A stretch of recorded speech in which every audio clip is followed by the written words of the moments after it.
These are a little bit older, a little bit heavier, but they're nice boats. It's not easy keeping Nathan Ginn We'll need a paddle. from his canoe We're good to go. We can carry it down. There we go. and a body of water. It's my therapy. I actually call it my therapy. His prescription this week, a joyride on the Ohio River. I think I've got it figured out a little bit. When I master it, I'll let someone else know.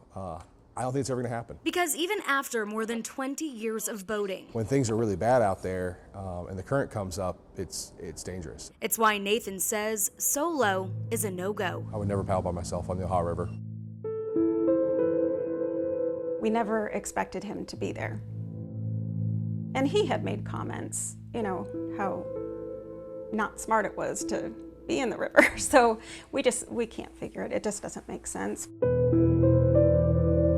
On the morning of January 10th, The water was cold, but the day wasn't a harsh day. 16-year-old Jacob Stover grabbed his kayak, his fishing gear, and his winter coat. He put his boat in the water at Cox Park for the first and last time. We can't figure it out. It was, he got a bug to go, and like most kids his age, they want to do something, and he had the opportunity to be independent, and he did it.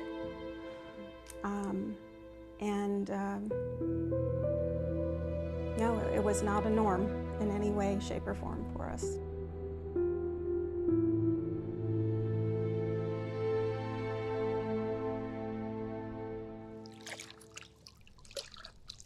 Sean and Melissa Stover tell us Jake's love for the water began when he was only 5 years old. And he'd be in the canoe. He used to be fishing in those ponds. As he got older, he'd ask his mom to bring him to a nearby pond nearly every day. Goodness, how I wish I still had those nights when he would ask that. Eventually, he was able to drive himself, but this time he'd steer towards the Ohio River. He had never, ever, nor had we, fished in the river. His sister had a gymnastics competition that afternoon, and we were just kind of getting ready for that. And when we realized that he wasn't where we thought he was, and then we couldn't get him to respond to us. They tracked his phone, which last pinged near the Falls of the Ohio, just over 4 miles downstream from where his Jeep was found at Cox Park. The next day, his kayak was found floating near the falls. You hang on to hope, because that's what you want. I was always hoping for lonely, cold, and scared. That's what I was hoping for. And as the days progressed, then that gets harder. Friends, family, even strangers started their search for Jake along the Ohio. The Stovers leaned on people like Dale A. Brown for his knowledge of the river. The river is not unpredictable if you know its routine. Dale has been working with the Falls of the Ohio State Park for more than a decade and was able to point to places to search based on the river's patterns. If you're searching for someone over a period of time and that river's going up and down, you have to search that entire span from the high water to the low water and hope you'll be successful. After nearly 2 months of looking, It was 57 days. a tugboat operator found Jake about 111 miles southwest of Louisville, near Newburgh, Indiana. At the end of our driveway was a gentleman who lives in the neighborhood who knew Jake from fishing.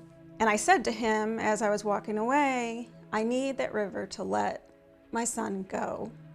And that was at 1:15 Central Time.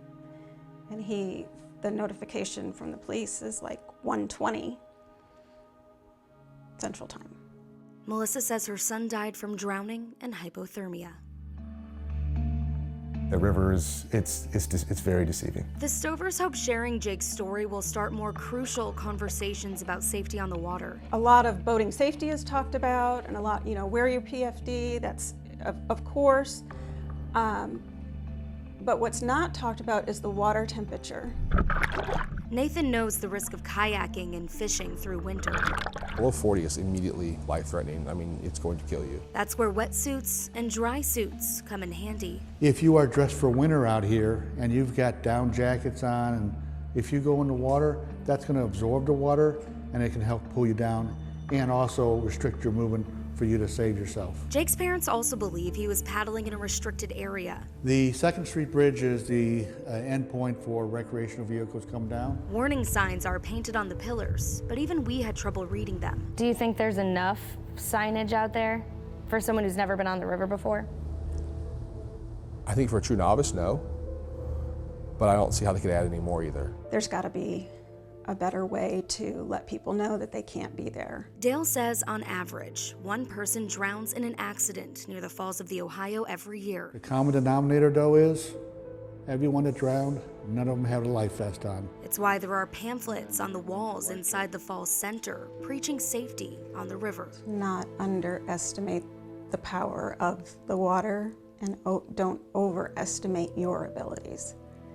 Because Jake was a super strong swimmer. Give it a second thought. Again, don't take it for granted when you're out there, and understand again that the river is it's very deceiving.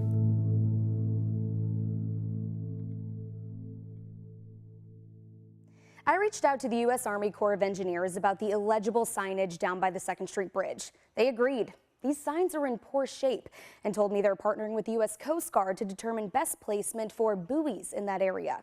The Stovers are also working with the Falls of the Ohio and looking for more ways to address some of the safety concerns.